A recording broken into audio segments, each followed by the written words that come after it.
अभी आप जो चित्र देख रहे हैं ये है भूत।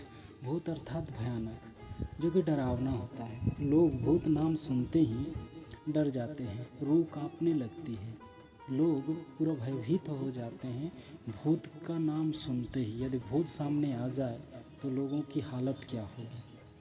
तो भूत और प्रेत का अर्थ साधारणतः लोग जो नहीं जानते वो मतलब डुमा के साथ में देते हैं। पर मेरा मानना है कि भूत और प्रेत से डुमा के साथ मनुष्य का व भूत प्रेत का रिलेशन है। मरने के बाद तो प्रत्येक मनुष्य भूत हो जाता है या प्रेत हो जाता है। तो डुमा के साथ उसका रिलेशन क्या है, आओ मैं आपको कुछ समझाने की कोशिश करता हूँ। आइए देखते हैं क्या है। डुमा शब्द का अर्थ क्या हो सकता है। भूत हो सकता है या प्रेत हो। यदि भूत या प्रेत हो सकता है तो भी हम भूत का अर्थ भी समझने की कोशिश करेंगे और प्रेत का अर्थ। ये मेरी एक प्रयास है। आपको अच्छा लगे तो आप मुझे ज़रूर कमेंट कीजिएगा। भूत और प्रेत का मैंने अर्थ यहाँ लिखा है। तो आइए डुमा का अर्थ पहले हम जानते हैं। डुमा का अर्थ क्या होता है। डुमा का अर्थ आत्मा, जीवात्मा, पूर्व पुरुष।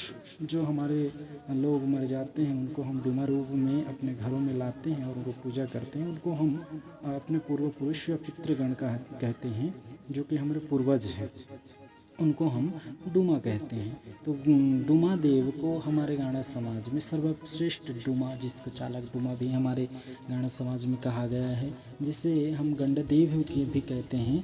और जिसे लोग हमारे लोगों ने यह भी यहाँ तक भी कहा है कि महादेव या पशुपति भी कहा गया है, गंडदेव भी कहा गया है। तो डुमा देव और महादेव में यही कुछ भी अंतर नहीं है। मेरे ख्याल से तो डुमा देव और महादेव एक ही हैं, पशुपति न हैं। इसलिए मैं कुछ अर्थ आप लोगों के समक्ष रखना चाहता हूँ भूत और प्रेत का। वो तो अवश्य है ही, महादेव और डुमा देव एक ही हैं। तो आइए भूत का अर्थ मैंने लिखा है। भूत अर्थात भूतकाल। भूतकाल मतलब अतीत। अतीत मतलब हमारे पूर्वज जब मर जाते हैं तो उनका अतीत हो, तो अतीत में ही मरते हैं कोई लोग भी। उसके बाद ही उनको हम जिस रूप में एक फ़ोटो लगा कर भी हो या जैसे भी उनको हम पूजा करते हैं घरों में अपना, उनका नाम लेते हैं। तो अतीत में जो मनुष्य मर जाता है उसको हम भूत कहते हैं। अब प्रेत का अर्थ मैंने लिखने की कोशिश की है।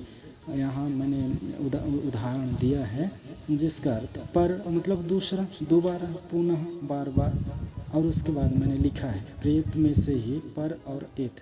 एत का अर्थ होता है आना। एतो मी आतो एतो एक मराठी में ये शब्द है। एतो मतलब मैं आ रहा हूँ, तो आना, बार बार आना, बार बार आना, पुनः आना। मतलब एक मनुष्य मर जाता है तो उसका पुनर्जन्म होता है, ऐसा हमने सुना है, अवश्य होता ही है। इसीलिए ये मान्यताएं हैं। तो जो मनुष्य मर गया है, अतीत में मर गया है, वो वर्तमान में पुनः आएगा, जिसे हम डुमा देव के रूप में पूजा करते हैं, अपने घरों में लाते हैं। तो डुमा, जिसे हम डुमा कहते हैं, वो डुमा शब्द बना कैसे है, तो मैंने यहाँ कुछ लिखने की कोशिश की है। डमरू के डम शब्द से डुमा शब्द आया है। डम का अर्थ बजाना, आवाज़, शब्द, ध्वनि, तरंग। रूह का अर्थ होता है, आप जानते हैं रूह का अर्थ तो शरीर ही होता है ना। तो शरीर होता है, जीवन होता है, आत्मा भी हम कह सकते हैं, पवित्र आत्मा कह सकते हैं, जीवात्मा कहते सकते हैं। तो ड और रूह को मिलाकर डुमा शब्द बना है, जिसका अर्थ हम पवित्र आत्मा, जीवात्मा, पूर्व पुरुष, पूर्वज, हमारे पूर्वज को हम थोड़ी ना भूत कहेंगे। जो गलत कर्म में मर जाते हैं वो भूत प्रेत बनते हैं। जो अच्छा कर्म करता है वो अच्छा योनि में आता है। तो डुमा भी दो प्रकार के होते हैं, एक अच्छा डुमा, एक खराब डुमा। जैसे भूत भी, भूत मतलब कोई हर भूत खराब नहीं होता। आपने भूतनाथ मूवी देखा ही होगा, कैसा होता है। आपने अरुंधति मूवी भी आपने देखा होगा, भूतों की फिल्म आपने ज़रूर देखी होगी। तो आप जान सकते हैं, समझ सकते हैं मैं क्या आपको समझाने की कोशिश कर रहा हूँ। तो भूत का अर्थ तो आप समझ चुके होंगे अब तक की। तो भूत और प्रेत जो कि मरने के पश्चात फिर उनको हम किसी भी माध्यम से अपने घरों में स्थान देते हैं या पूजा करते हैं, उसी को हम डुमा कहते हैं। हमारे गाने समाज में इसको हमने डुमा माना है। तो डुमा का अर्थ कोई खराब नहीं, भूत या प्रेत नहीं। डूमा का अर्थ जो मर गया जो आत्मा व जीवात्मा या फिर आत्मदेव जो मनुष्य के शरीर से निकल जाता है, जो आत्मा, वही आत्मा ही पुनर्वार डूमा के रूप में हमारे घर में उनको हम लाते हैं जैसे, और उनको पूजा करते हैं। उनको पूजा करने के बाद उनको ही हम डूमा कहते हैं।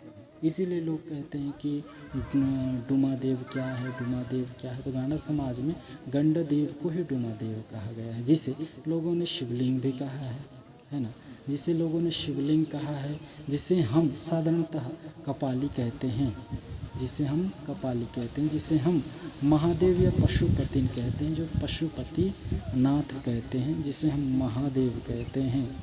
तो डूमा देव हमारे महादेव हैं, आदि देव हैं, बूढ़ा देव हैं।